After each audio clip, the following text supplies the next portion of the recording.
아는 사람이냐고요? 어머, 영주 씨. 저 노인네 우리 단지 사는 할머니예요. 형편이 딱하다길래 우리 애 하원 도우미 시켜줬더니 여기까지 와서 저를 아는 척하네요. 정말 구질구질하게. 아침 7시부터 밤 10시까지 자식의 아파트와 회사 어린이집을 뺑뺑이 돌며 손주를 봐주던 정숙. 그녀는 자식들이 다니는 대기업의 화장실을 청소하며 손주 어린이집 하원 시간을 기다렸습니다. 무려 3년 동안이나 말이죠. 며느리의 독설보다 더 아픈 건 어머니를 모른 척 고개를 돌려버리는 아들의 외면이었습니다. 하지만 이 오만한 자식들은 꿈에도 몰랐을 겁니다. 자신들이 그토록 목매는 승진과 이 거대한 회사의 운명이 바로 그들이 무시하던 청소부 어머니의 손바닥 위에 놓여 있다는 사실을요. 과연 정숙의 안타까운 모습 뒤에는 어떤 기막힌 반전이 숨어 있는 걸까요? 은혜를 원수로 갚은 자식들을 향한 어머니의 처절한 복수극. 지금 바로 그 사연 시작합니다. 시작하기 전에 구독과 좋아요 눌러주시면 더 좋은 사연으로 찾아뵐게요. 어스름한 새벽 5시 10분. 세상이 정막 속에 잠겨 있는 시각, 정숙의 낡은 휴대폰이 머리맡에서 요란하게 몸을 떱니다.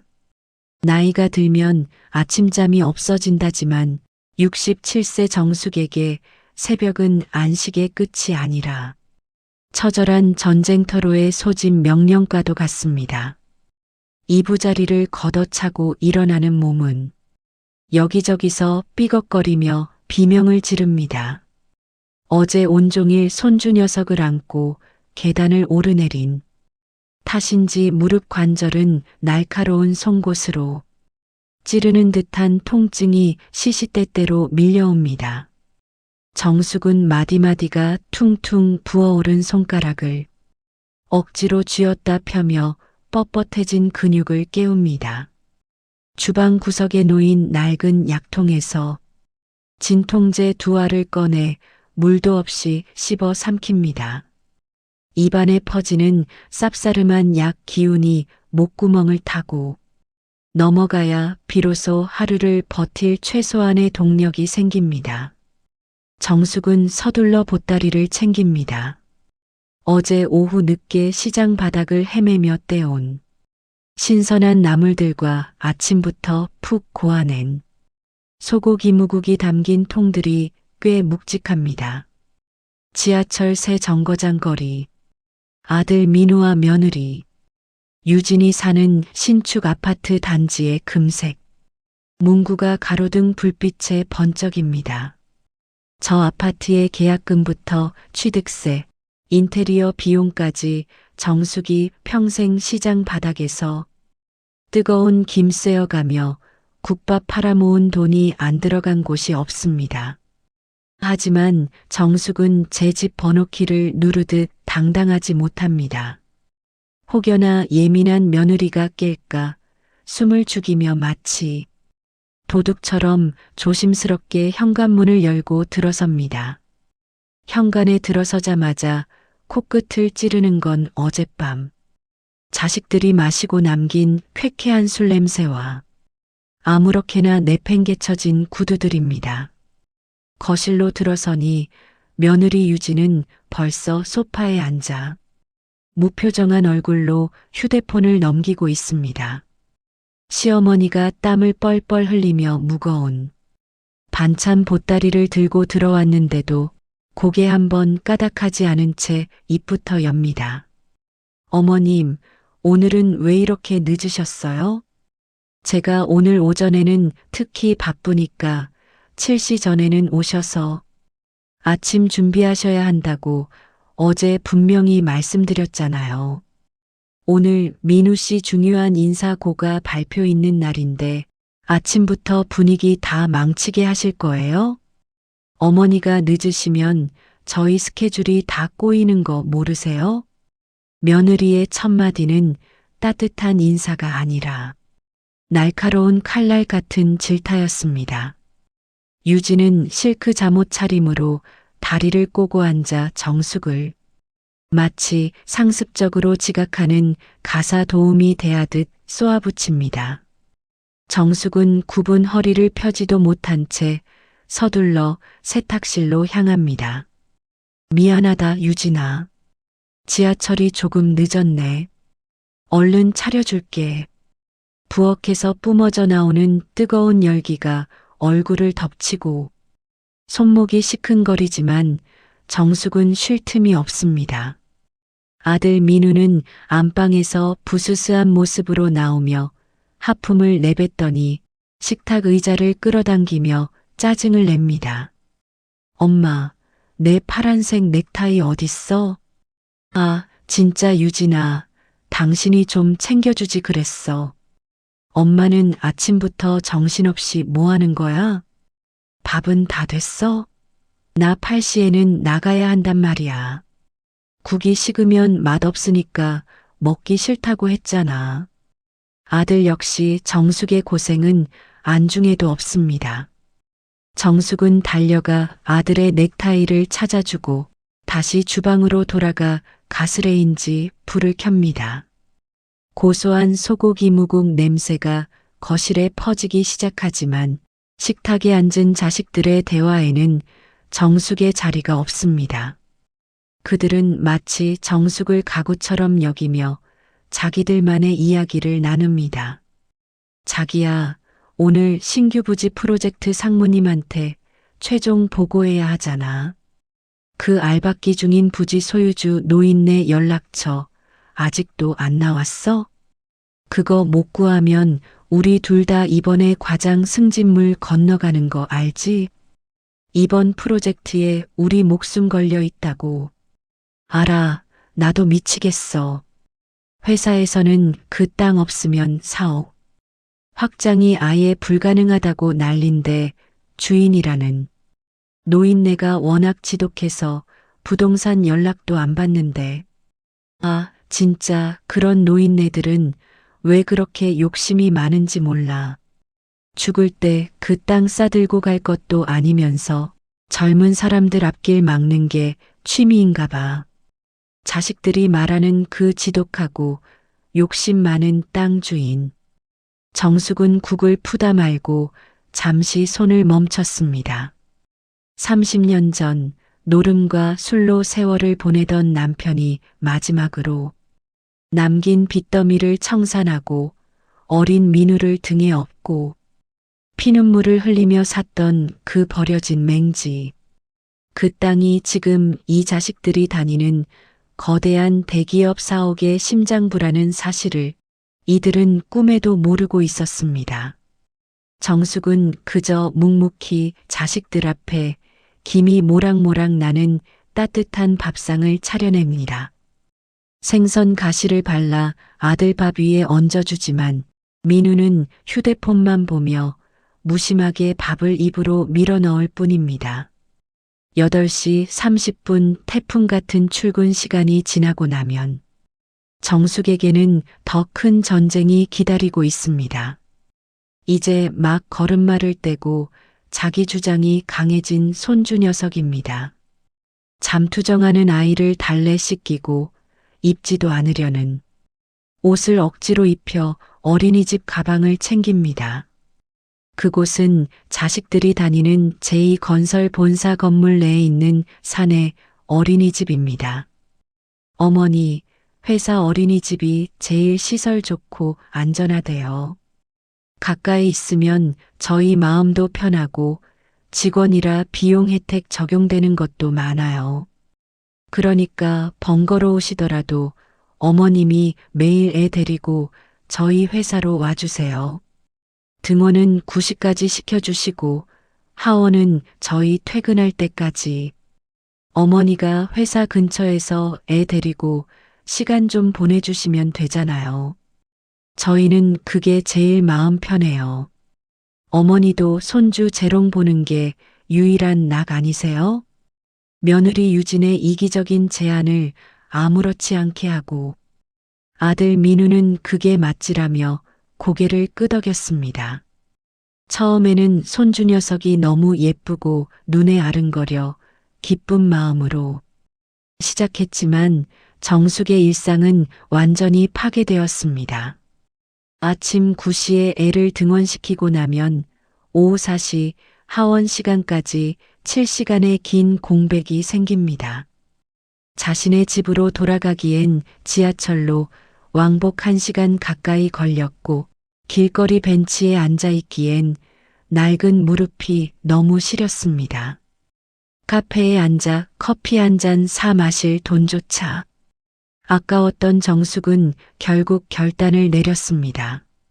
자식들에게 손 벌리지 않고 손주 녀석 장난감 하나라도 제 손으로 떳떳하게 사주고 싶어 같은 건물의 청소팀에 지원한 것입니다. 아주머니, 화장실에서 냄새가 왜 이렇게 나요? 그리고 여기 변기 물기가 왜 이리 안 닦였어? 휴지도 바로바로 채워주시고요. 일 좀 똑바로 좀 해주세요. 자식벌도 안 되는 새파란 여직원의 짜증 섞인 호통에 정숙은 연신 허리를 굽힙니다. 예. 죄송합니다. 제가 눈이 어두워서 다시 깨끗하게 닦아놓겠습니다. 정숙은 낡은 청소복을 입고 화장실 바닥에 무릎을 꿇으면서도 스스로 위로했습니다. 괜찮다, 정숙아.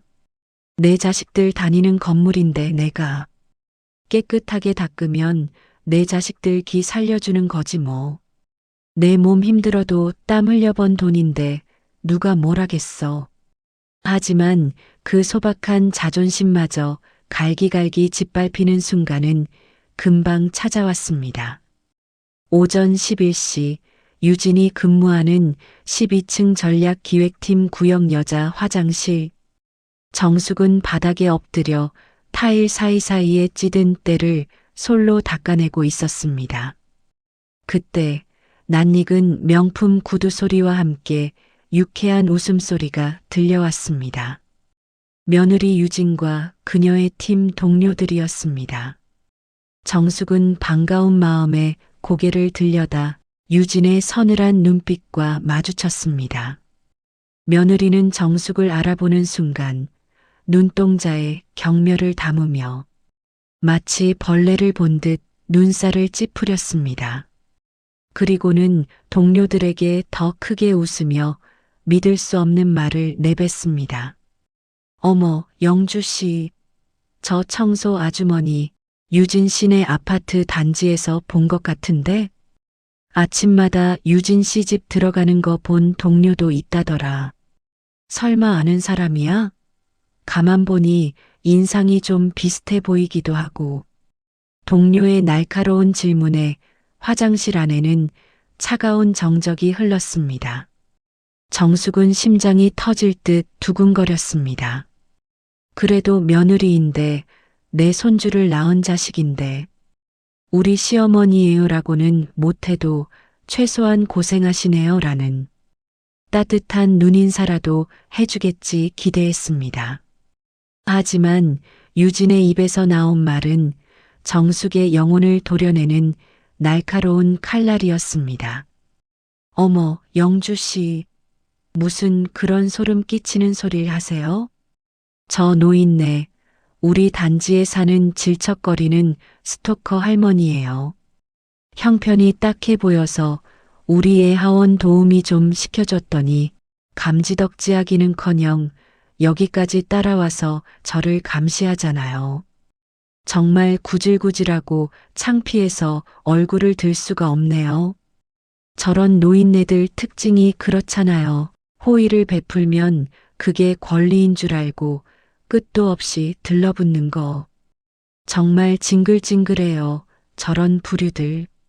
수준 안 맞아서 정말 같이 있기도 싫다니까. 정숙의 손에 들린 낡은 걸레가 바닥으로 툭 떨어졌습니다. 거울에 비친 자신의 초라한 청소복과 값비싼 향수 냄새를 풍기는 세련된 며느리의 모습이 지독하게 대비되어 시야를 가렸습니다. 자식들 직장 생활에 흠집 날까봐 숨소리조차 낮췄던 세월. 손주가 예뻐서 밤늦게까지 굽은 허리 두드리며 자식들 빨래하고 밥했던 그 희생의 시간들이 한순간에 화장실, 하수구에 오물이 되어 씻겨 내려가는 기분이었습니다. 정숙은 화장실 칸막이 안으로 몸을 숨기고 입을 틀어막았습니다.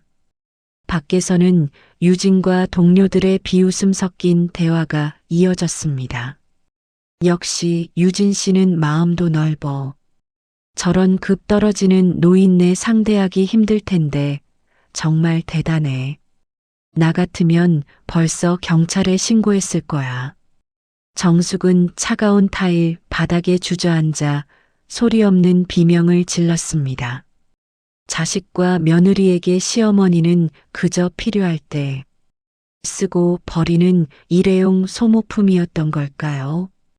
오후 3시 로비에서 마주친 아들 민우는 더했습니다. 멀리서 청소 도구함을 밀고 오는 정숙을 발견하자마자 아들은 인상을 쓰더니 고개를 팩 돌렸습니다. 그리고는 곁에 있던 후배들에게 큰 소리로 짜증을 냈습니다. 야, 여기 청소 상태가 왜 이래? 관리소장 불러서 당장 교육 다시 시키라고 해. 우리 회사 수준 떨어지게 저런 노인네들만 쓰니까 건물이 이 모양이지. 저런 사람들은 집에서 쉬게 해야지. 왜 나와서 민폐야? 저런 아줌마들 때문에 우리 회사 이미지 다 깎인다고. 자신의 친어머니를 향해 수준 떨어진다. 민폐다라고 내뱉는 아들의 목소리에 정숙의 심장은 갈갈이 찢겨나갔습니다. 4시 30분 정숙은 땀과 눈물로 얼룩진 청소복을 벗고 다시 순종적인 할머니의 모습으로 손주를 하원시켰습니다. 아무것도 모르는 아이는 정숙의 품에 안겨 할머니 좋아, 할머니 냄새나라며 까르르 웃습니다. 정숙은 그 아이를 안고 다시 자식들의 집으로 돌아가 제2차 묵음 노동을 시작합니다. 산더미처럼 쌓인 빨래를 돌리고 자식들이 퇴근해서 바로 숟가락만 들면 되게끔 진수성찬을 준비하고 아이를 씻겨 재웁니다. 밤 10시가 넘어서야 퇴근한 아들 부부는 거실 소파에 앉아 정숙이 차려놓은 과일을 먹으며 자기들 이야기만 늘어놓습니다. 엄마, 애가 오늘 편식하더라. 어린이집 선생님이 그러는데 애 반찬 좀 신경 써달래. 내일은 좀 맛있는 것 좀 해줘. 그리고 우리 오늘 진짜 스트레스 많이 받았으니까 과일 접시는 엄마가 치우고 가줘. 우린 피곤해서 바로 자야겠어. 아, 그리고 거실 바닥에 먼지 좀 있는 것 같던데 내일은 청소기도 한번 밀어줘. 민우는 소파에 몸을 파묻으며 어머니를 머슴 부리듯 합니다. 정숙은 설거지를 마친 후 앞치마를 내려놓고 자신의 집으로 돌아왔습니다. 낡은 가죽 가방 안에는 30년의 세월이 담긴 서류들이 들어 있었습니다. 토지 소유권 등기필증 그리고 제2건설과 체결했던 공동건물주 지분 계약서. 거실에서 승진을 논하며 낄낄거리는 아들과 며느리의 모습을 떠올린 정숙의 눈빛은 전례 없이 서늘해졌습니다. 30년을 인내하며 자식 하나 잘 되길 바랐던 어머니의 마음은 오늘 그 화장실 타일 바닥에서 죽었습니다. 대신 그 자리에는 배신당한 주인의 서늘한 분노와 빼앗긴 제 자리를 찾으려는 결연함이 들어찼습니다. 창피한 스토커 할머니라고 했니? 구질구질한 인생이라고 했어? 오냐, 민우야, 유진아. 내일부터는 내가 너희들이 그렇게 부르짖는 그 땅 주인이자 이 빌딩의 진짜 주인으로 출근하마. 너희가 그토록 소중히 여기는 그 사원증이 내 말 한마디에 어떻게 쓰레기 조각이 되는지 똑똑히 지켜보거라. 너희가 짓밟은 게 청소부의 자존심인 줄 알았지? 아니, 너희는 너희들의 구원줄을 스스로 끊어버린 거란다. 정숙은 조용히 현관문을 나섰습니다. 밤 공기는 차가웠지만 정숙의 가슴 속에는 그 어떤 용광로보다 뜨거운 복수의 불길이 치솟고 있었습니다. 폭풍 전야와 같은 밤이 지나고 다시 아침이 밝았습니다. 정숙은 평소와 다름없이 아들 민우의 집 현관문을 엽니다. 하지만 오늘 정숙의 눈빛은 어제와는 사뭇 다릅니다. 평소 같으면 자식들이 잠에서 깰까봐 숨소리조차 죽이며 조심스레 신발을 벗었겠지만 오늘은 무심하게 구두를 툭툭 털며 거실로 들어섭니다. 주방 구석에서 진통제를 삼키던 정숙의 손길에는 일말의 망설임도 없었고 며느리의 날카로운 명령에도 정숙은 그저 깊은 늪처럼 고요하고 서늘한 눈길로 응수할 뿐입니다. 어머님, 제 말 듣고 계세요? 오늘 회사에서 신규 부지 매입 건으로 긴급 이사회 열린다고 몇 번을 말해요. 퇴근 늦어질 테니 애 저녁 먹이고 목욕까지 싹 시켜놓으세요. 그리고 어제 국이 좀 짰으니까 오늘은 간 좀 제대로 봐주시고요. 어머니가 너무 짜면 애 건강에 안 좋잖아요. 민우 씨도 아침부터 속이 안 좋다고 난리인데 국 맛이 그게 뭐예요? 요새 정신을 어디다 두고 사시는 거예요? 유진은 화장대 앞에 앉아 고가의 다이아몬드 귀걸이를 차며 거울 속의 정숙을 향해 독서를 쏘아붙입니다. 정숙은 그 뒷모습을 보며 낮게, 아주 낮게 은졸입니다. 그래, 오늘 참 중요한 날이지. 너희 인생에서 다시는 겪지 못할, 가장 잊지 못할 날이 될 게다. 하지만 유진은 그 말이 무슨 뜻인지도 모른 채 쌩하니 현관을 나섭니다. 아들 민우 역시 넥타이를 고쳐매며 엄마, 나 오늘 진짜 사활이 걸린 날이니까 집안일이나 애 문제로 전화해서 귀찮게 하지 마. 오늘 실패하면 우리 집안 거덜나는 거야라며 뒤도 안 돌아보고 문을 닫습니다. 정숙은 그들이 남긴 차가운 공기를 뒤로하고 손주 녀석을 어린이집에 보냅니다. 그리고 평소처럼 자식들이 다니는 제2건설 본사로 향합니다. 청소복으로 갈아입은 정숙의 손에는 오늘따라 대걸레가 아니라 서늘한 복수의 기운이 서려 있습니다. 정숙은 화장실 구석을 닦는 대신 복도 끝 창가에서 이 거대한 빌딩 숲을 내려다봅니다. 이 빌딩의 집안 아래 깊숙이 묻힌 자신의 땅들이 배신당한 주인의 분노에 응답하듯 요동치는 진동을 느낍니다. 이때 전략기획팀 사무실 안에서 천둥 같은 고성이 터져 나옵니다. 유진의 상사인 최 상무가 서류 뭉치를 테이블에 내동댕이 치며 유진의 얼굴 앞에 삿대질을 해대고 있었습니다. 사무실 유리가 다 떨릴 정도로 험악한 분위기였습니다. 강대리, 이민우 과장, 이 땅 주인 연락처 하나 못 따내고 지금까지 도대체 뭐 한 거야? 오늘 오후 3시까지 협상 테이블에 그 노인네 앉히지 못하면 이번 5천억 규모 신사업 프로젝트는 통째로 날아가는 거야. 회장님이 지금 노발대발하고 계신 거 안 보여? 당신들 둘 사표 쓸 준비해. 회장님이 직접 땅 주인 만나겠다고 하시는데 주인 얼굴도 모른다는 게 상식적으로 말이 돼? 월급은 왜 받아가는 거야? 유진은 사색이 되어 고개를 숙이고 손을 바르르 떱니다. 상무님 죄송합니다. 그 땅 주인이 워낙 폐쇄적이라 부동산에서도 절대 입을 안 엽니다. 저희가 어제도 그쪽 동네를 샅샅이 뒤졌는데 도저히 흔적조차 핑계대지 마. 땅 주인이 공동 건물주 지분까지 가지고 있는 실질적인 이 건물 주인이나 다름없는 사람이야. 그 사람 마음 돌리지 못하면 우리 회사 존립이 위태롭다고. 무슨 비굴한 수를 써서라도 찾아내. 무릎을 꿇든 바짓가랑이를 잡든 오늘 안에 그 노인네 내 앞에 데려와.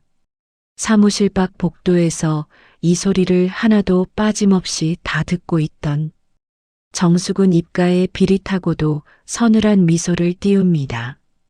정숙은 다시 무심하게 대걸레를 밀며 화장실로 향합니다. 잠시 후 화장실로 뛰어들어온 유진은 세면대 거울을 보며 거친 숨을 몰아쉽니다. 눈가에는 번진 마스카라와 눈물이 뒤섞여 흉측한 몰골이었고 며느리로서의 거만한 자존심은 이미 바닥에 팽개쳐져 있었습니다.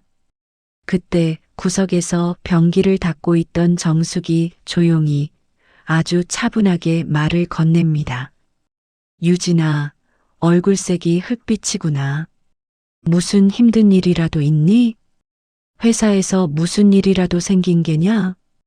평소라면 어머니가 알 거 없어요. 청소나 하세요. 라고 쏘아붙였을 유진이었지만 지금은 당장 목이 잘린 지경이라 지푸라기라도 잡고 싶은 심정이었는지 왈칵 신경질을 내며 그 자리에 주저앉습니다. 어머니, 지금 제 상황이 어떤지 알기나 하세요? 저 오늘 회사에서 잘리게 생겼다고요.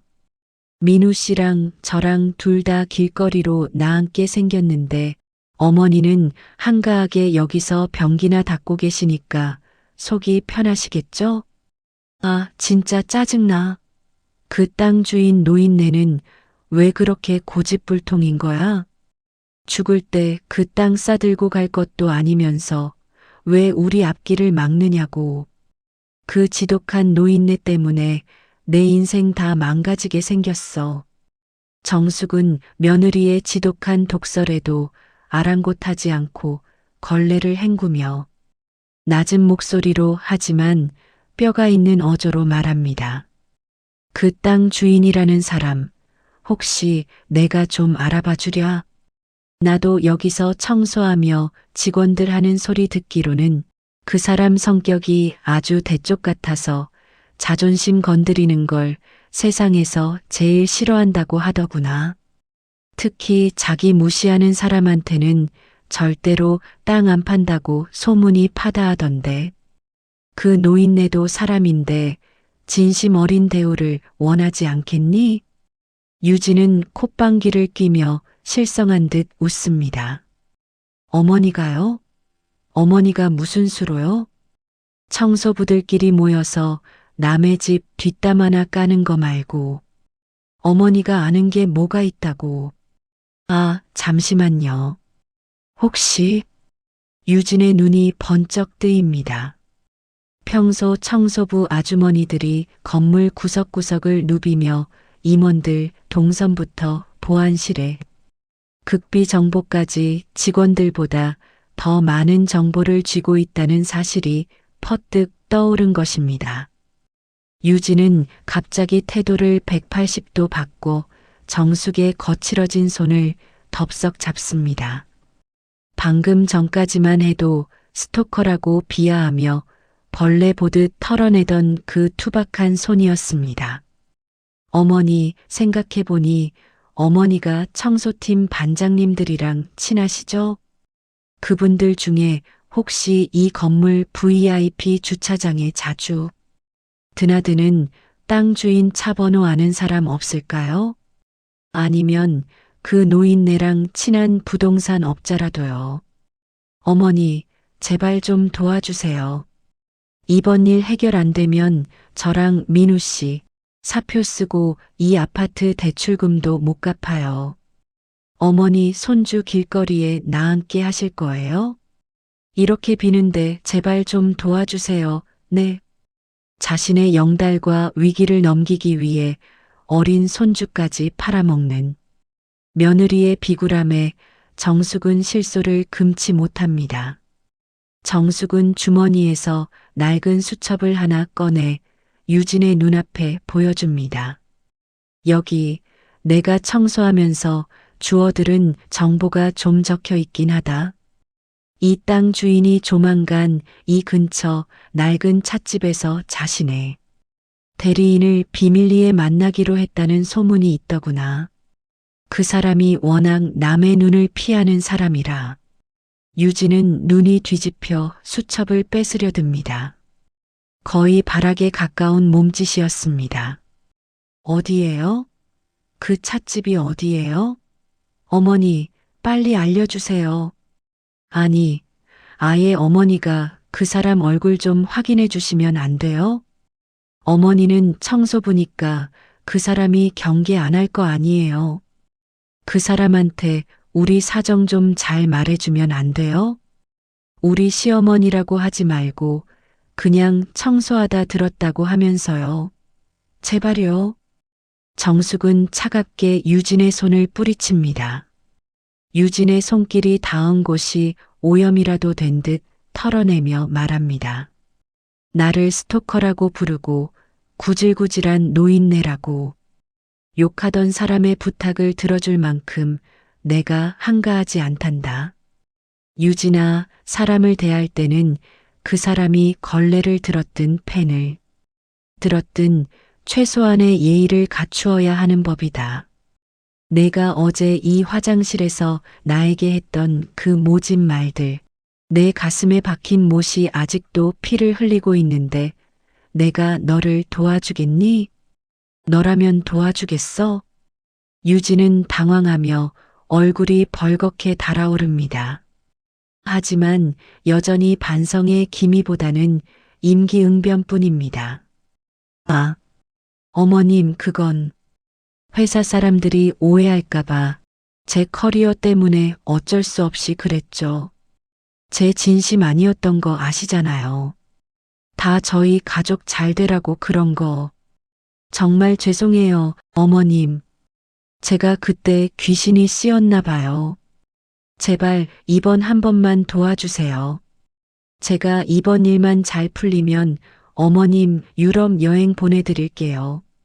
아니, 용돈도 매달 100만 원씩 드릴게요. 제가 어머님 호강시켜 드린다니까요. 유럽 여행과 용돈 100만 원. 며느리가 생각하는 시어머니의 존재 가치는 딱 그 정도의 금액이었습니다. 평생을 바친 희생의 대가가 고작 돈 몇 푼으로 거래될 수 있다고 믿는 그 오만함. 정숙은 조용히 청소 도구함을 챙겨 화장실을 나섭니다. 뒤에서 유진이 어머니, 제발요. 사람 하나 살려주세요. 하고 울부짖으며 부르는 소리가 처절하게 들려왔지만 정숙은 단 한 번의 뒤돌아봄도 없었습니다. 오후 2시 50분. 제2건설 로비는 그야말로 초비상 상태였습니다. 대주주들과 공동건물주 측에서 보낸 실질적인 땅 주인이 직접 방문한다는 긴급 소식이 전해졌기 때문입니다. 제2건설의 회장과 최 상무를 비롯한 모든 핵심 임원진이 로비의 도열에 긴장한 기색으로 기다리고 있었고 유진과 민우 역시 맨 뒷줄에서 식은땀을 흘리며 초조하게 서 있었습니다. 민우 씨, 어머니한테 뭐 알아낸 거 없어? 아까 화장실에서 사정했는데 대답도 안 하시고 그냥 가버리셨어. 이럴 때 힘 좀 써주면 어디가 덧나냐고. 그 땅 주인 차 번호라도 알아왔어야 하는 거 아니야? 유진이 민우의 옆구리를 꼬집으며 독설을 내뱉습니다. 민우는 짜증 섞인 목소리로 속삭입니다. 우리 엄마가 무슨 힘이 있다고 그래.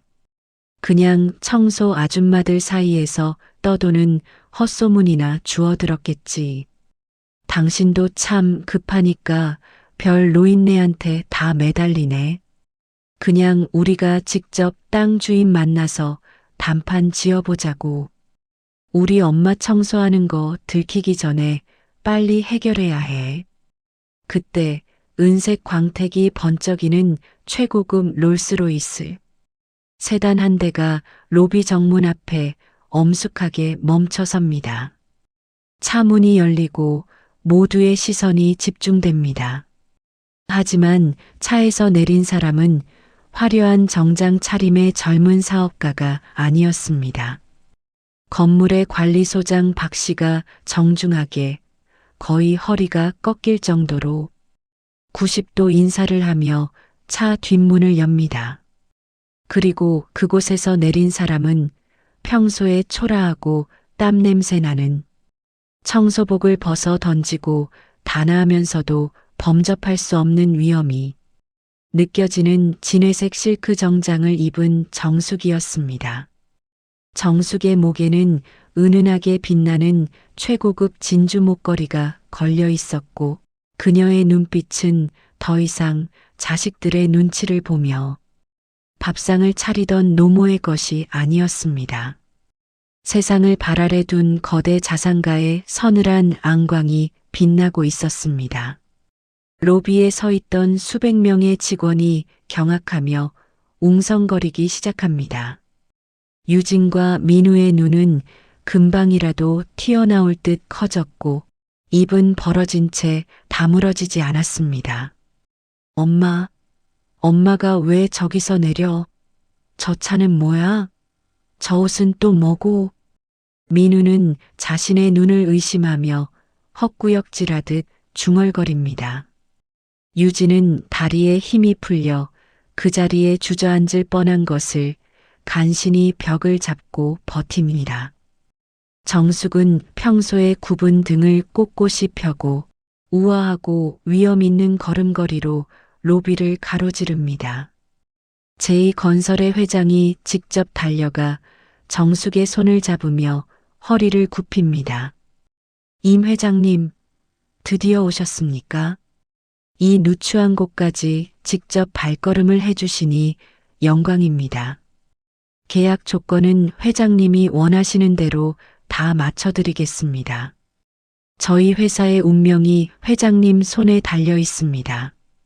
정숙은 임원진들의 인사를 무심한 듯 고결하게 받으며 천천히 고개를 돌려 민우와 유진이 서 있는 맨 뒷줄을 응시합니다.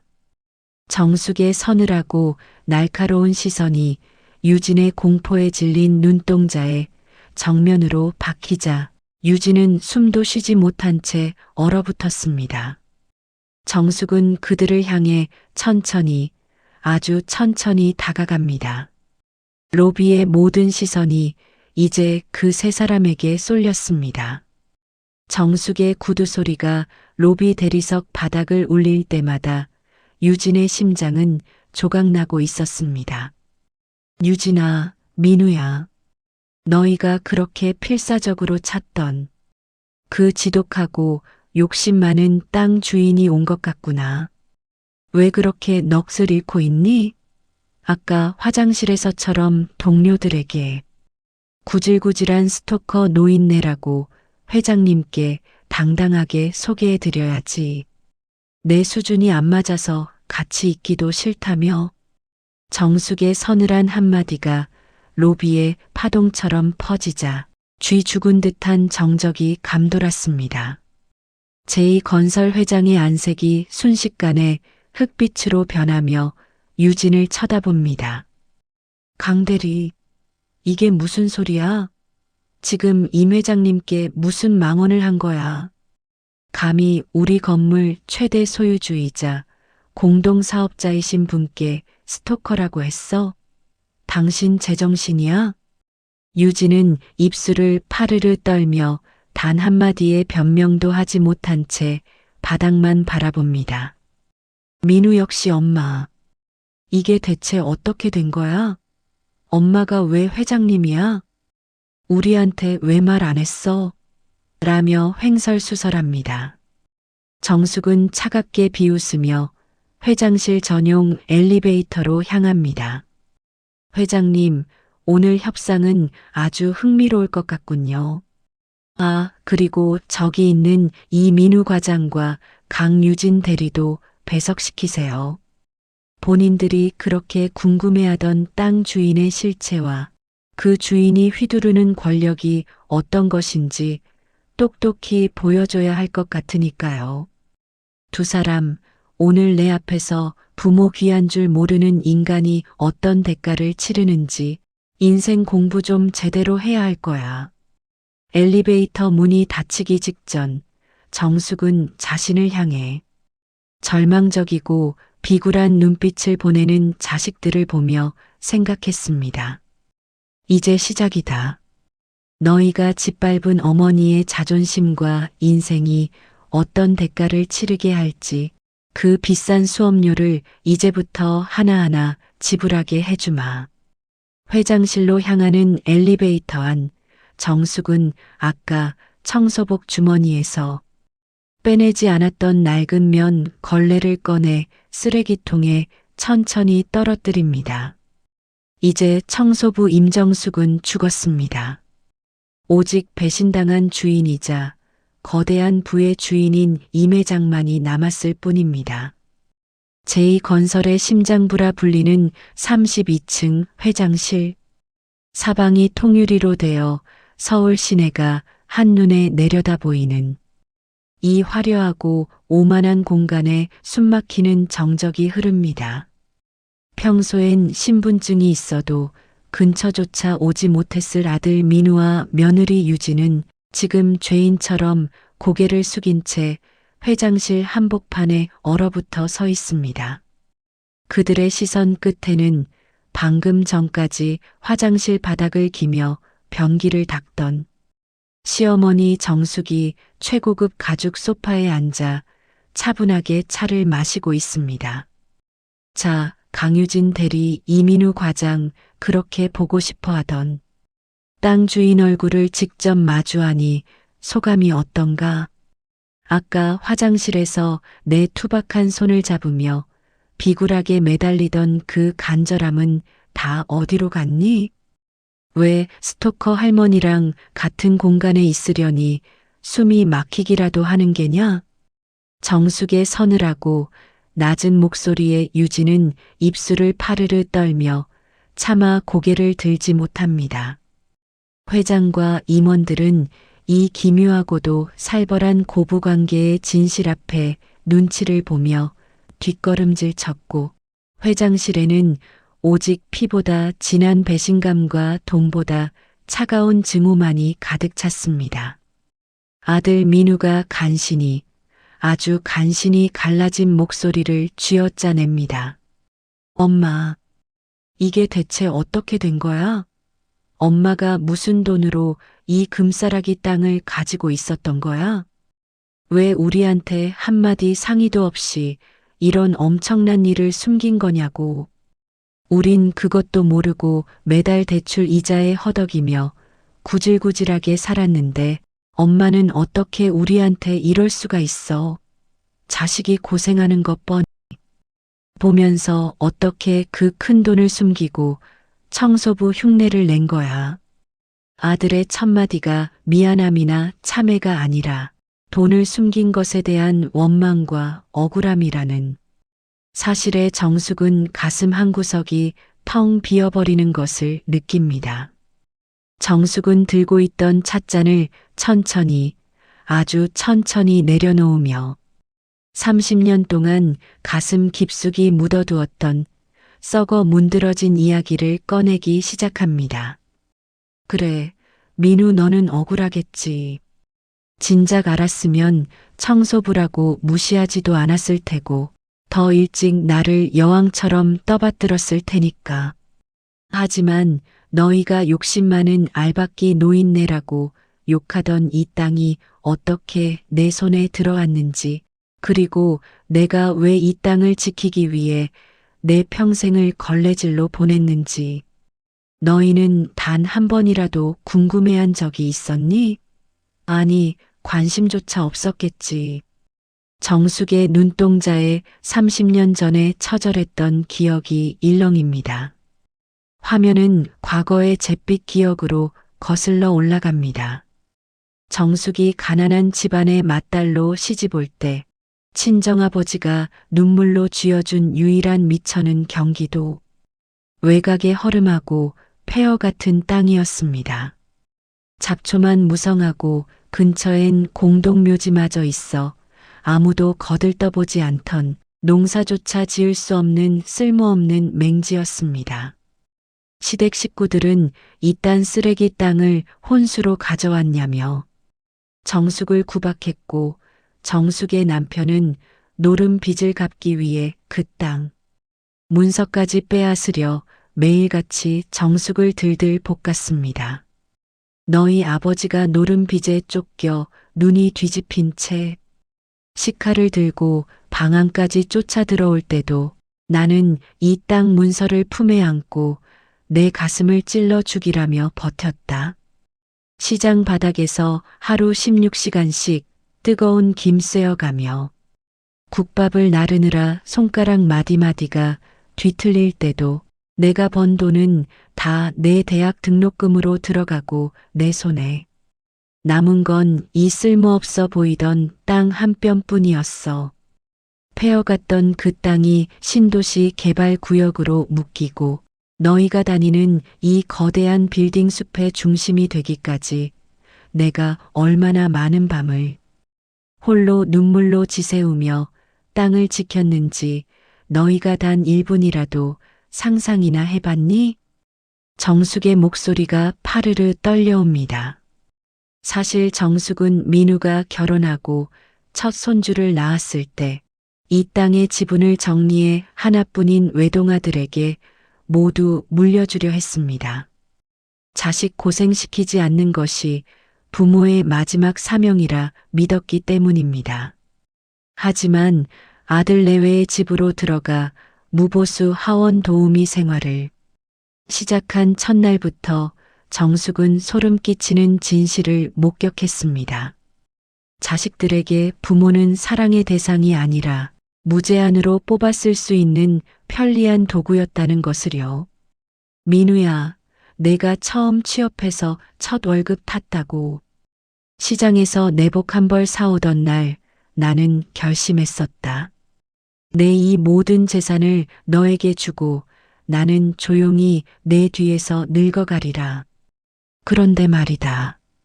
며느리가 들어오고 너희가 나를 공짜 식모로 부려먹기 시작하면서 내 생각이 바뀌더구나. 내가 돈이 없으면 너희가 나를 사람 대접이나 해줄까? 내가 쓸모가 없어지면 너희가 나를 고려장 지내지는 않을까? 그 공포 때문에 나는 청소부로 위장하고 너희 회사로 들어온 거야. 내 눈으로 직접 너희의 민낯을 확인하고 싶어서. 민우와 유진의 얼굴이 순식간에 흑빛으로 변합니다. 정숙은 30년의 한을 담아 말을 이어갑니다. 청소복을 입고 화장실 구석에서 너희가 나를 씹어대며 웃는 대화를 들을 때마다 나는 매일 밤 신령님께 빌고 또 빌었다. 제발 내 생각이 틀렸기를. 내 아들이 비록 가난할지언정 그 마음만은 썩지 않았기를. 하지만 유진아, 너는 동료들 앞에서 나를 스토커 노인네라고 조롱하며 침을 뱉었고, 민우 너는 수준 떨어진다며 내 면전에서 청소 불량이라며 호통을 쳤지. 그때 나는 피눈물을 흘리며 결심했다. 이 땅은 결코 너희 같은 짐승들에게 물려주지 않겠다고. 너희는 이 땅에 흙 한 줌을 가질 자격도 없는 인간들이야. 유진이 갑자기 정신이 나간 듯 무릎을 꿇고 기어와 정숙의 다리를 붙잡습니다. 어머님, 제가 죽을 죄를 지었어요. 제가 정말 미쳤었나 봐요. 회사 생활이 너무 힘들고 승진 압박이 심해서 잠시 정신이 나갔던 거예요. 어머님, 그래도 손주 생각해서 한 번만, 딱 한 번만 용서해 주세요. 저희가 이제부터 정말 효도가 뭔지 보여드릴게요. 예전처럼 청소 안 하셔도 돼요. 저희 아파트 안방 드릴게요. 제가 매일 아침 문안 인사드리고 발도 닦아드릴게요. 민우도 옆에서 거듭 머리를 조아리며 비굴하게 매달립니다. 맞아, 엄마. 우리 이제 이 아파트 팔고 엄마 건물에 최고층 펜트하우스로 이사 가서 엄마 모시고 살게. 엄마가 왕비처럼 살게 해줄게. 그러니까 제발 이 회사랑 계약만 해주면 안 돼? 나 이번 프로젝트 실패하면 정말 해고야, 엄마. 엄마 아들 길거리에 나앉는 꼴 보고 싶어? 자식들의 역겨운 효도 코스프레와 끝까지 본인들의 안위만을 걱정하는 태도를 지켜보던 정숙은 비릿하고 서늘한 미소를 짓습니다. 며느리가 필사적으로 붙잡은 바짓가랑이를 마치 오물이 묻은 듯 차갑게 털어내며 정숙이 천천히 일어섭니다. 유진아, 민우야. 너희가 말하는 효도의 가격이 고작 이 땅의 지분이었니? 돈이 있을 때는 회장님이고 청소복 입었을 때는 스토커냐? 너희의 그 가식적인 눈물을 보고 있으니 이제야 내 마음이 한 점 의욕도 없이 확실해지는구나. 너희는 부모를 사랑한 게 아니라 부모의 주머니를 사랑한 것이었어.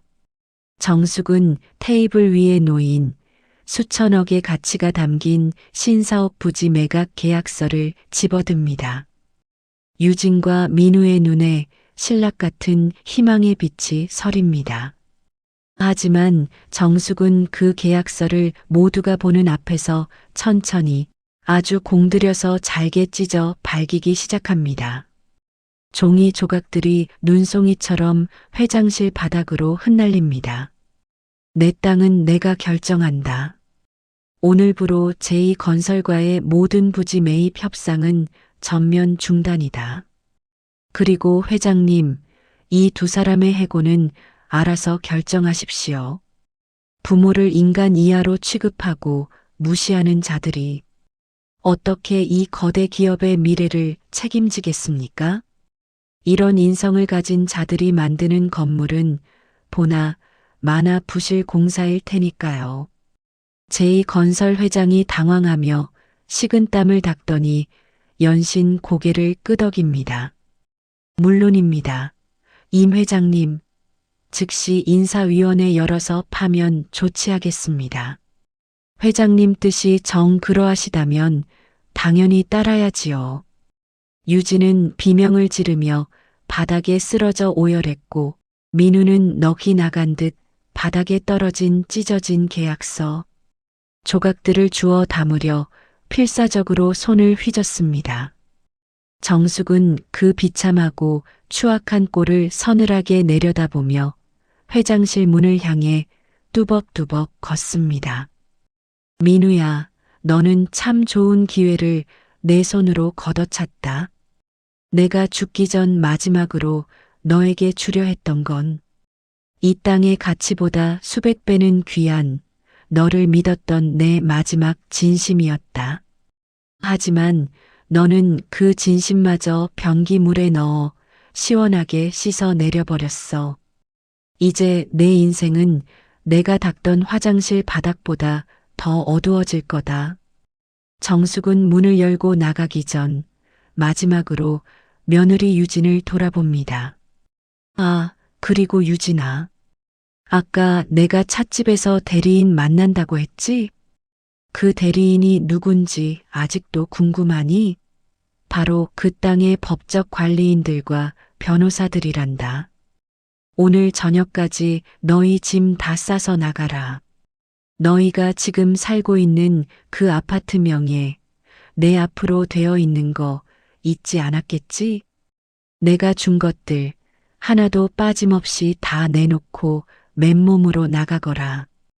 회장실을 나서는 정숙의 등 뒤로 자식들의 처절한 절규와 통곡 소리가 들려옵니다. 30년 동안 무거운 바위처럼 짊어지고 왔던 어머니라는 이름의 명예가 비로소 깃털처럼 가벼워지는 순간이었습니다. 정숙은 복도를 지나며 복도 끝에 세워진 청소 도구함을 마주합니다. 이제 그녀는 더 이상 숨어 지내며 눈치 보는 청소부가 아닙니다.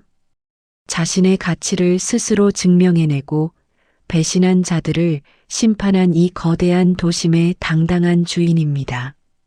정숙은 엘리베이터 거울에 비친 자신의 모습을 가만히 들여다봅니다. 구부정했던 등이 어느새 꼿꼿하게 펴져 있습니다. 이제 그녀는 자식의 뒤치다꺼리나 하며 여생을 보내는 노인이 아니라 자신의 인생 이막을 화려하게 설계하는 임정숙 회장입니다.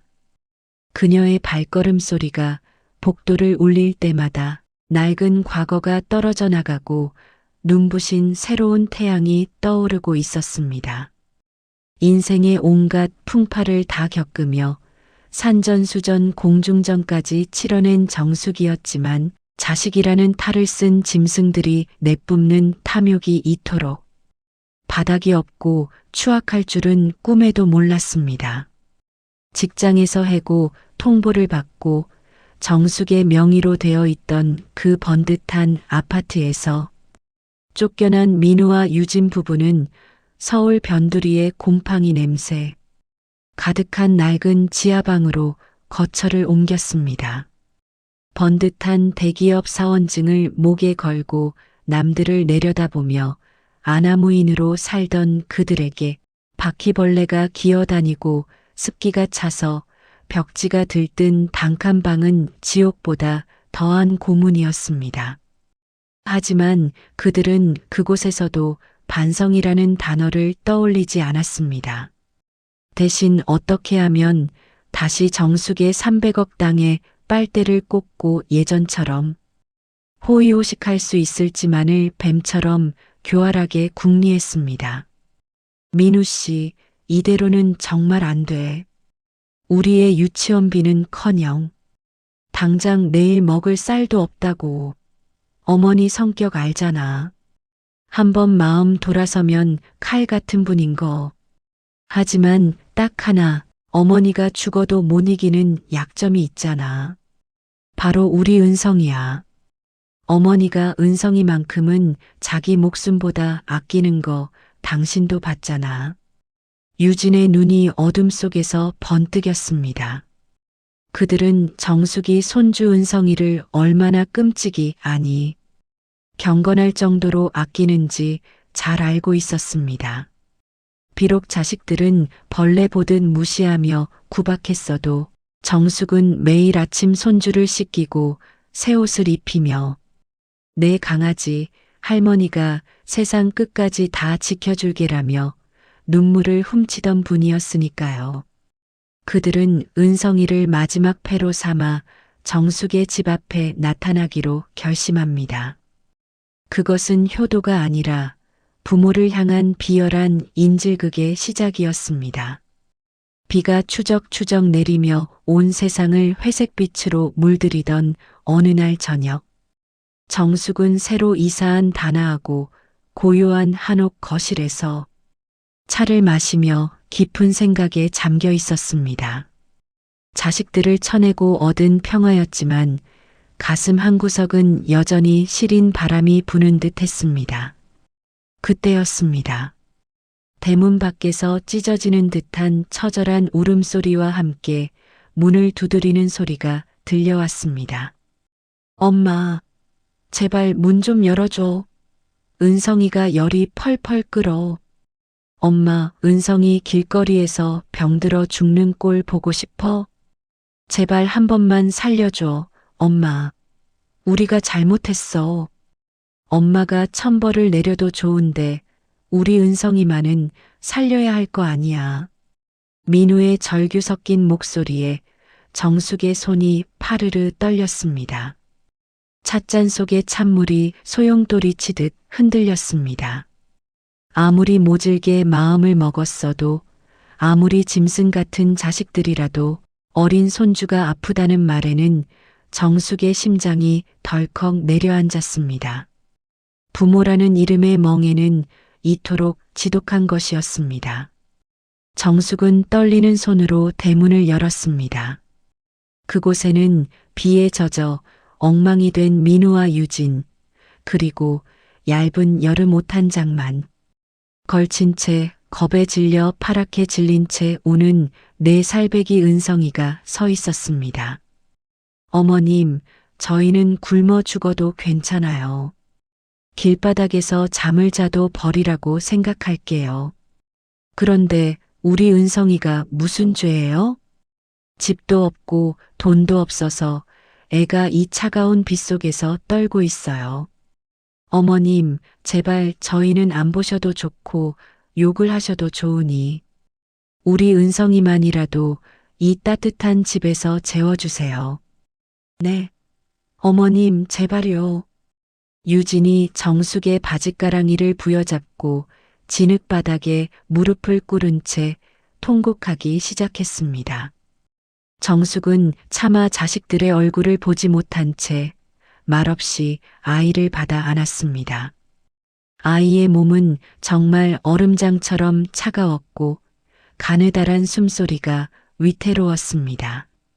정숙은 아이를 서둘러 안방으로 데려가 따뜻한 물로 씻기고 마른 수건으로 정성껏 닦아주었습니다. 자식들은 그 틈을 타 거실로 기어들어와 마치 제 집인 양자리를 잡고 앉아 젖은 옷을 털어내며 정숙의 집안을 탐욕스러운 눈으로 훑기 시작했습니다. 엄마, 역시 엄마밖에 없어. 우리 정말 많이 반성했어. 그동안 우리가 정신이 나갔었나 봐. 엄마가 건물주인 거 알았어도 우리가 그렇게 했겠어? 아니, 몰랐어도 그러면 안 되는 건데. 우리가 정말 미친놈들이었어. 그러니까 제발 우리 한 번만, 딱 한 번만 용서해 주면 안 돼? 우리 이제 엄마 없으면 죽어. 민우는 정숙이 가져온 따뜻한 차를 벌컥벌컥 들이켜며 비굴한 웃음을 지었습니다. 하지만 정숙의 눈에는 그 웃음 뒤에 가려진 시커먼 탐욕이 너무나 선명하게 보였습니다. 민우의 시선은 정숙의 손목에 감긴 시계와 거실 구석에 놓인 고가의 도자기들을 마치 가격표를 매기듯 훑고 있었습니다. 정숙은 그런 아들의 모습을 보며 쓴물을 삼켰습니다. 용서? 너희가 말하는 용서가 도대체 무엇이냐? 다시 내 돈으로 대기업 사원 행세하며 나를 파출부처럼 부려먹는 그 오만한 일상으로 돌아가는 게 용서니? 아니면 너희가 흥청망청 쓰다 남긴 그 막대한 대출금을 내가 다 갚아주는 게 용서냐? 너희의 입에서 나오는 반성이라는 말이 왜 이렇게 가볍고 역겹게 들리는지 모르겠구나. 정숙의 차갑고 단호한 질문에 유진이 얼른 꼬리를 치며 말을 받았습니다. 어머님, 무슨 말씀을 그렇게 하세요? 저희가 정말 뼈저리게 반성했다니까요. 이제 어머님 그 힘든 청소일 안 하셔도 되잖아요. 저희가 어머님 회장님으로 모시고 살면서 평생 효도할게요. 우선 급한 대로 은성이 유치원비랑 저희 카드값만 좀 해결해 주시면 저희가 바로 공장에라도 나가서 일자리 알아보고 갚을게요. 네, 어머님? 우리 가족이잖아요. 정숙은 씁쓸한 미소를 지었습니다. 가족이라는 신성한 단어가 그들의 입에서는 추악한 거래의 도구로 전락해 있었습니다. 그때였습니다. 정숙의 귀에 자식들의 낮은 속삭임이 들려왔습니다. 정숙이 아이에게 먹일 죽을 끓이러 잠시 주방으로 들어간 사이 거실에 남은 민우와 유진은 서로의 손을 맞잡으며 소름 끼치는 쾌재를 부르고 있었습니다. 거봐, 유진아. 내가 뭘 했어. 우리 엄마는 은성이 앞세우면 무조건 무너진다니까. 저 노인네 마음 약한 거 내가 제일 잘 알지. 조금만 더 불쌍한 척하고 눈물 좀 짜내. 내일쯤이면 저 강남 상가 건물 지분이라도 하나 떼달라고 강하게 밀어붙여 보자고. 엄마 돈이 결국 내 돈이지 누구 돈이겠어? 저 노인네 죽으면 다 우리 건데 조금 일찍 받는 셈 치자고. 자기야 역시 자기 똑똑해. 이번에 건물 하나만 제대로 받아내면 바로 금매로 팔아서 신도시 펜트하우스 분양받자. 그동안 청소부 노인네 비위 맞추느라 고생한 거 생각하면 이 정도는 보상받아야지. 비 오는 날 애 고생시킨 보람이 있네. 정숙은 주방 문 뒤에서 그 소리를 단 한마디도 놓치지 않고 다 들었습니다. 심장이 갈갈이 찢겨나가는 것 같았고 손에 들고 있던 유리컵이 바닥으로 떨어져 날카로운 소리를 내며 박살이 났습니다. 자식들은 소리에 놀라 얼른 악마 같은 표정을 지우고 다시 가련한 효자효녀로 빙의에 달려왔습니다. 엄마, 괜찮아? 어디 다친 데 없어? 아이고, 엄마가 나이가 드시더니 자꾸 손에 힘이 빠지시나 보다. 유진아, 얼른 빗자루 가져와서 치워. 우리 회장님 손 다치시면 어떡해. 민우가 징그러운 효자 흉내를 내며 다가왔지만 정숙은 그 손을 소름 끼친다는 듯 거칠게 쳐냈습니다. 정숙의 눈에는 이제 슬픔의 눈물조차 흐르지 않았습니다. 오직 서늘하고 단호한 심판자의 결의만이 서려 있었습니다. 민우야, 유진아, 너희는 오늘 이 비오는 밤에 마지막으로 남은 천륜의 끝마저 너희의 그 더러운 손으로 직접 잘라버렸구나. 내가 은성이 때문에 다시 너희의 노예가 될 줄 알았지? 맞아. 나는 손주가 예뻐서 가슴이 도려나가는 것 같다. 하지만 그 천사 같은 아이를 고기 방패 삼아 제 부모를 등쳐먹으려는 너희 같은 악마들에게 내 피 같은 돈을 1원 한 장 줄 생각은 없다. 내 돈은 정직하게 땀 흘리는 사람들을 위한 것이지 너희 같은 기생충들을 위한 것이 아니야. 정숙은 안방으로 들어가 겨우 잠든 아이를 깨웠습니다. 그리고 아이를 자신의 두꺼운 실크 담요로 꽁꽁 감싸 안고 대문 밖으로 걸어 나갔습니다. 자식들은 당황하며 아니 당혹감에 일그러진 얼굴로 뒤를 쫓았습니다. 엄마, 지금 뭐 하는 거야? 미쳤어? 이 비 오는데 아픈 애를 어디로 데려가려고 그래? 당장 애 내려놔. 정숙은 대문 앞에 미리 대기시켜둔 검은색 대형 세단에 아이를 태웠습니다. 그리고 차 옆에 서 있던 건장한 체격의 남자 2명에게 고개를 끄덕였습니다. 그들은 정숙이 신변 보호를 위해 미리 고용한 전문 보안 요원들이었습니다. 은성이는 내가 지정한 가장 안전하고 따뜻한 곳에서 최고의 의료진에게 보호받을 거야. 너희 같은 인간들 밑에서 자라다가는 이 아이의 영혼마저 썩어 문드러질 테니까. 너희가 부모로서 일말의 양심이라도 남아있다면 당장 내 집 앞에서 꺼져. 아니면 경찰에 무단 침입으로 신고해 주랴. 정숙은 미리 준비해 두었던 두꺼운 서류 뭉치를 자식들의 얼굴에 사정없이 던졌습니다. 그것은 자식들이 그동안 정숙에게서 편취해간 생활비, 아파트 임대료 무단 사용, 그리고 정숙의 명의를 도용해 받은 대출금 등을 모두 환산한 부당이득 반환 청구 및 손해배상 소송 서류였습니다. 너희가 나를 스토커라고 했지? 그래, 이제부터 내가 제대로 된 스토커가 뭔지 보여주마. 너희가 어느 구석에 숨어서 무슨 짓을 하든 내가 평생 일궈온 돈단 1원까지 법적으로 다 찾아내서 압류할 거다. 너희가 다시는 이 사회에서 고개를 들고 사람 구실하지 못하게 만들어주마. 그게 내가 너희라는 괴물을 만든 죄로 내릴 수 있는 마지막 교육이자 형벌이다. 유진은 이성을 잃고 비명을 지르며 정숙의 머리채를 잡으려 달려들었지만 보안 요원들에게 가차없이 제지당해 차가운 빗물 웅덩이에 나뒹굴었습니다. 민우는 멍하니 바닥에 흩어진 소송 서류들을 바라보며 엄마, 정말 독하다. 어떻게 자기 자식한테 이럴 수가 있어? 엄마가 사람이긴 해? 라며 증오 섞인 목소리로 중얼거렸습니다. 독하다고? 아니, 나는 이제야 비로소 제정신이 든 거란다. 자식을 괴물로 키운 건 무조건 오냐오냐 했던 내 잘못이니 그 괴물을 내 손으로 처단하는 것도 내 몫이지. 다시는 내 눈앞에 나타나지 마라. 다음에 우리가 마주할 곳은 따뜻한 거실이 아니라 차가운 법정일 테니까.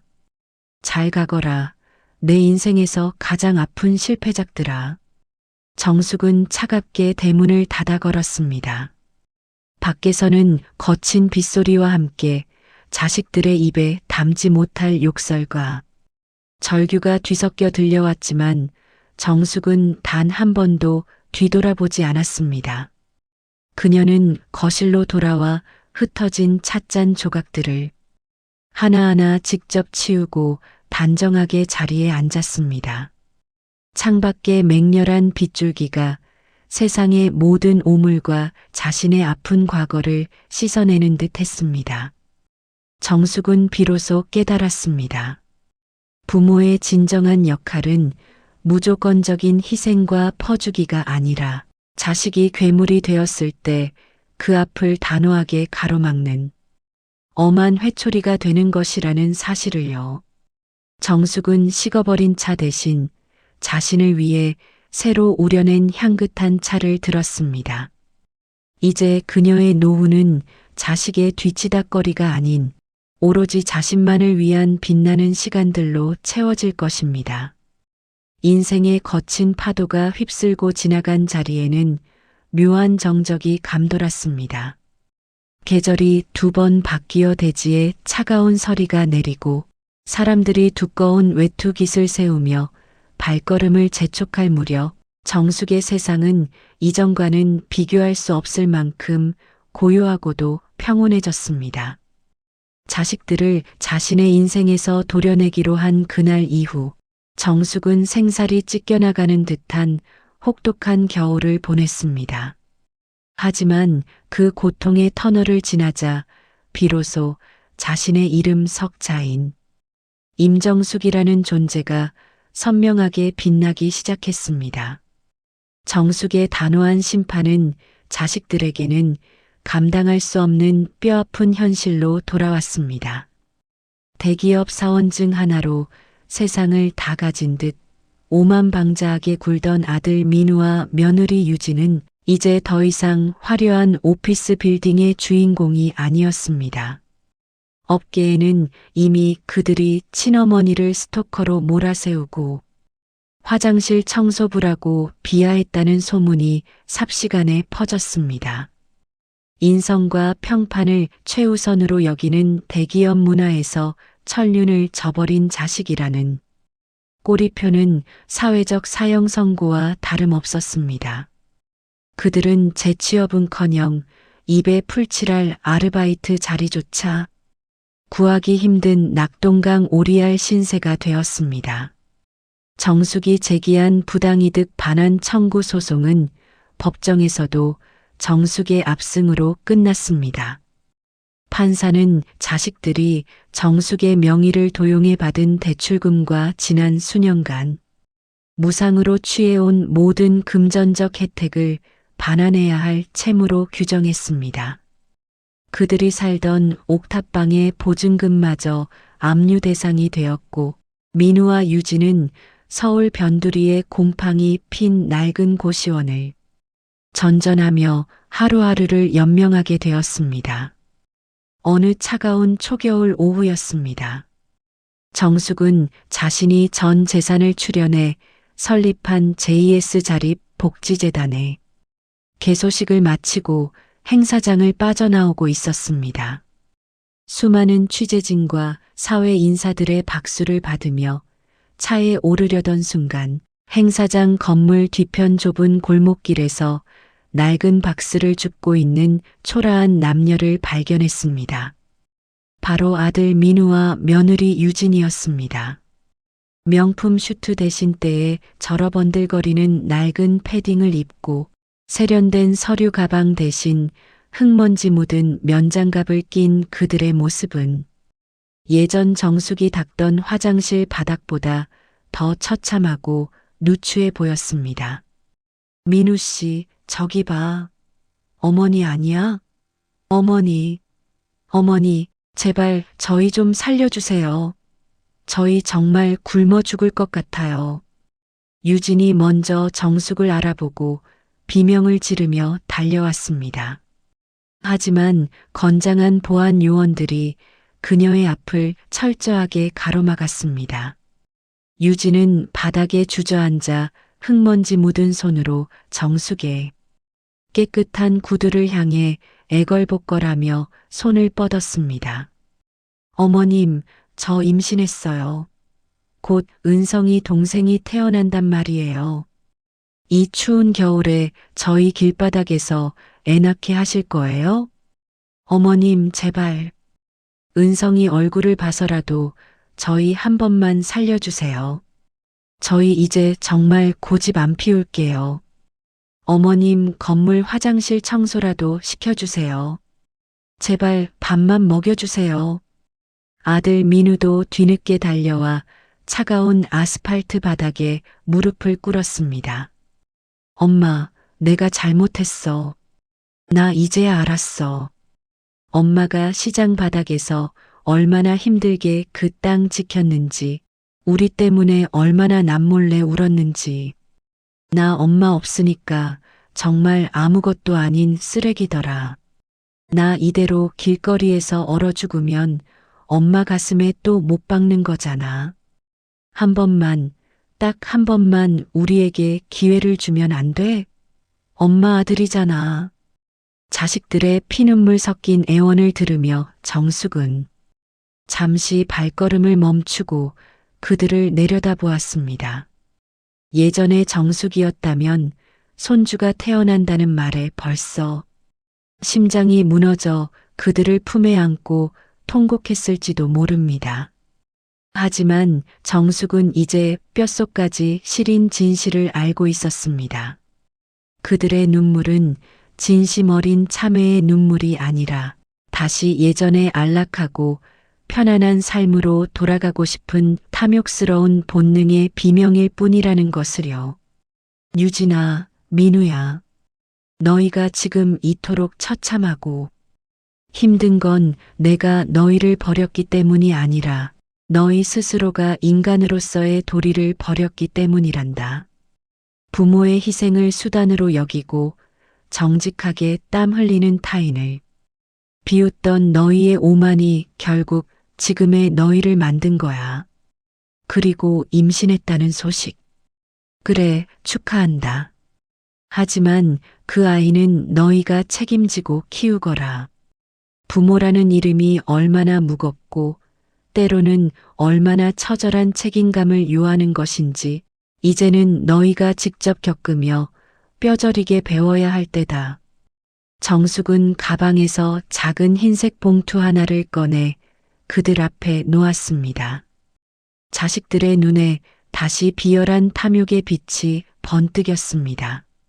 하지만 그 봉투 안에 든 것은 수억 원의 수표가 아니었습니다.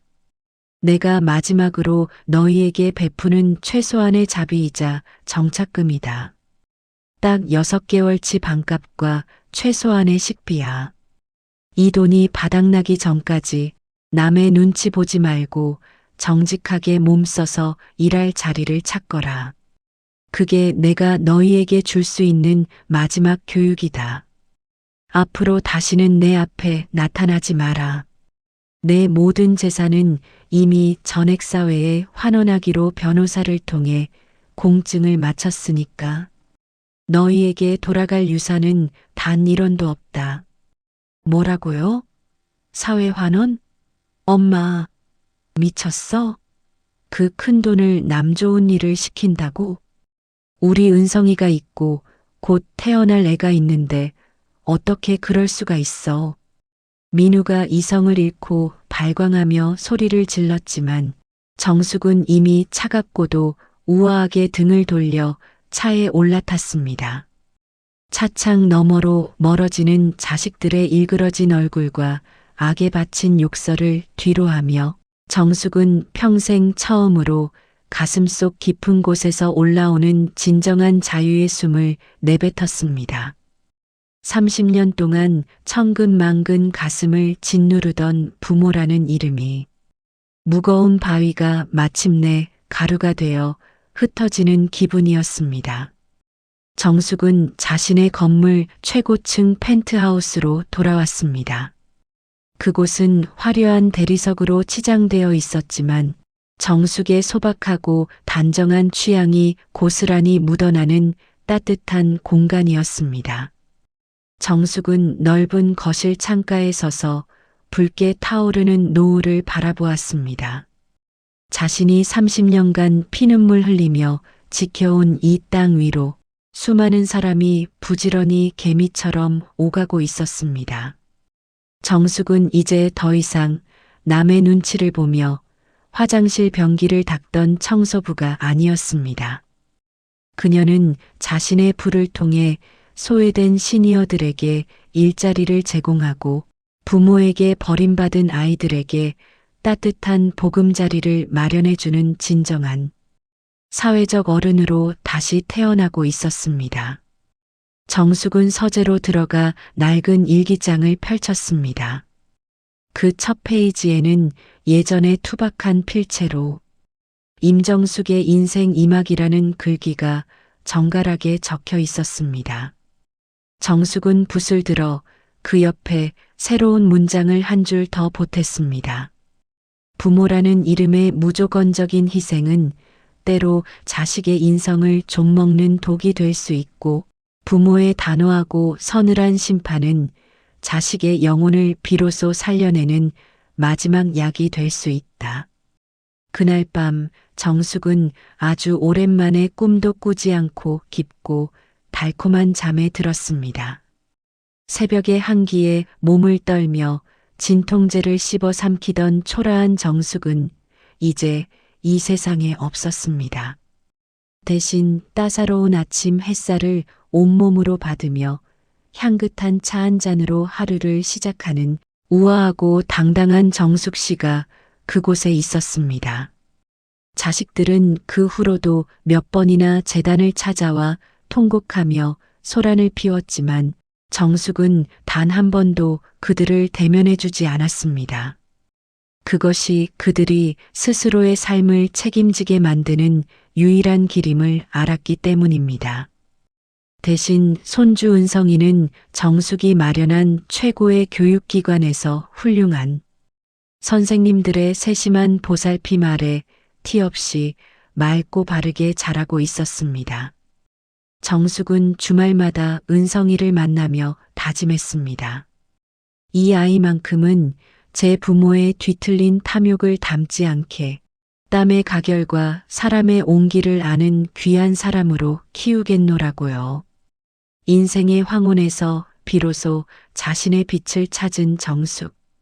그녀의 복수는 자식들을 파멸시키는 것에 그치지 않았습니다. 진정한 복수는 자식들이 없어도, 아니 그들의 배신을 딛고 일어나 그 어느 때보다 찬란하고 가치 있게 살아가는 자신의 당당한 뒷모습을 보여주는 것이었습니다. 정숙은 자신의 상가 건물 1층에 작은 꽃집을 열었습니다. 청소 도구 대신 향기로운 꽃들을 만지며 정숙은 비로소 거울 속의 자신을 향해 환하게 웃었습니다. 지나가는 젊은이들이 할머니, 꽃이 정말 예뻐요. 라고 인사를 건네면 정숙은 인자하게 대답합니다. 꽃보다 그쪽의 청춘과 마음이 더 예쁘네요. 오늘도 스스로를 사랑하며 행복하세요. 변기를 닦으며 거칠어졌던 정숙의 손에는 이제 지워지지 않는 향기로운 꽃내음이 배어 있었습니다. 임정숙 회장 혹은 건물주 정숙 씨, 그 어떤 화려한 수식어보다 그녀를 진정으로 숨쉬게 만드는 건 지금 이 순간 오로지 자신의 의지와 자존심으로 살아가는 인간 정숙의 삶이었습니다. 태양은 어김없이 뜨고 지지만 정숙의 가슴 속에서 타오르는 태양은 이제 결코 지지 않을 것입니다. 그녀가 지켜온 땅 위에서 그녀는 오늘도 자신만의 찬란하고 위대한 전설을 묵묵히 써내려가고 있습니다. 부모는 흔히 나무와 같다고 말합니다. 비바람을 막아주고 아낌없이 열매를 내어주지만 나무가 너무 거대하게 자라 햇빛을 다 가려버리면 그 그늘 아래 있는 어린 나무들은 결코 스스로 우뚝 서는 법을 배우지 못합니다. 정숙 씨는 스스로 그 거대한 그늘을 걷어내고 자식들이 비바람을 직접 맞으며 재뿌리를 내리게 한 것입니다. 혹시 지금도 자식의 눈치를 보며 혹은 손주 육아라는 끝없는 굴레에 갇혀 자신의 소중한 인생을 지워가고 있지는 않으신가요? 여러분의 희생이 당연한 권리가 되는 순간 자식의 고마움은 사라지고 인성은 병들기 시작합니다. 오늘 밤엔 자식 걱정, 돈 걱정은 잠시 내려놓으세요. 그리고 정숙 씨처럼 자신만을 위해 따뜻하고 향긋한 차 한 잔 우려보시는 건 어떨까요?